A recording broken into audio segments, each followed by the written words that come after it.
ये कहानी है एक आश्रम की जहाँ 4 साधु रहा करते थे। एक दिन वो चारों साधु मिलकर एक निर्णय लेते हैं कि हम 2 सप्ताह तक एक भी शब्द का प्रयोग नहीं करेंगे और बिना कुछ बोले चुपचाप ध्यान करेंगे।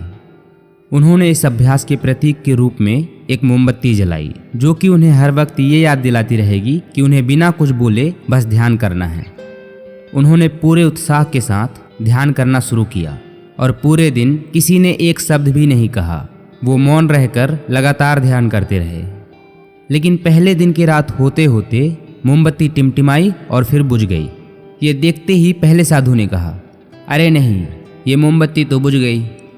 दूसरे साधु ने कहा, अरे हमें बोलना नहीं है, हमने कुछ भी ना बोलने की निर्णय ली है। फिर तीसरे साधु ने कहा, अरे तुम दोनों को बोलने की क्या ज़रूरत थी। चौथा साधु हंसा और बोला, मैं अकेला हूँ जिसने अभी तक कुछ भी नहीं बोला है।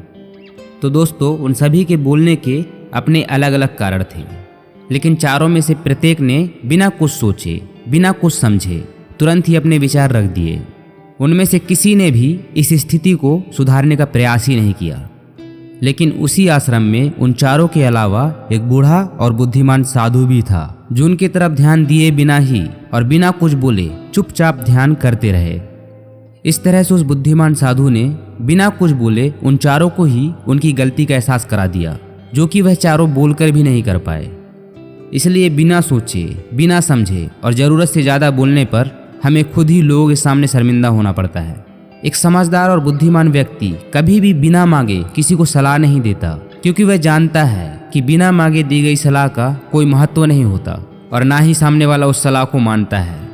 लेकिन आजकल जैसे ही किसी ने हमें अपनी प्रॉब्लम्स बताई नहीं कि हम उन्हें सोल्यूशन देना शुरू कर देते हैं, उन्हें सलाह देना शुरू कर देते हैं।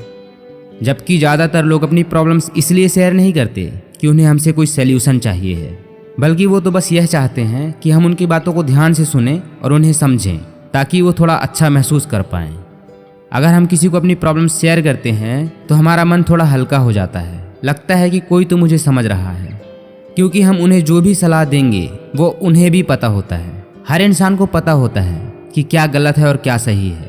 इसलिए कभी भी हमसे कोई अपनी प्रॉब्लम शेयर करता है या फिर उसे किसी वजह से बहुत दुख हो रहा है, वो रो रहा है, तो उस टाइम पर हमें कभी भी ज्ञान नहीं देना चाहिए है, बल्कि हमें उनको शांति से सुनना चाहिए है, उन्हें समझने की कोशिश करना चाहिए है।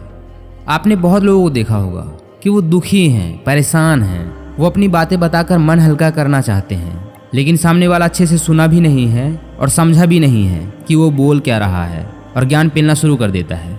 अरे ज्ञान तो पूरी दुनिया दे रही होती है ऐसे टाइम पर, लेकिन उसको समझने वाले बहुत कम होते हैं। इसलिए कभी भी कहीं भी आप उसे सलाह देना ना शुरू कर दें जब तक कि उसने मांगी ना हो, और जहाँ जितनी ज़रूरत है वहाँ उतना ही बोलो, ना उससे कम ना उससे ज़्यादा। अगर ज़रूरत नहीं है तो चुप रहो।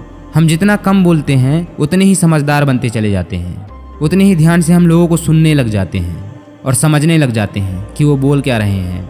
जो जितना समझदार और बुद्धिमान होता है वह उतना ही कम बोलता है, क्योंकि silence is the best answer for all questions and smile is the best reactions in the all situation.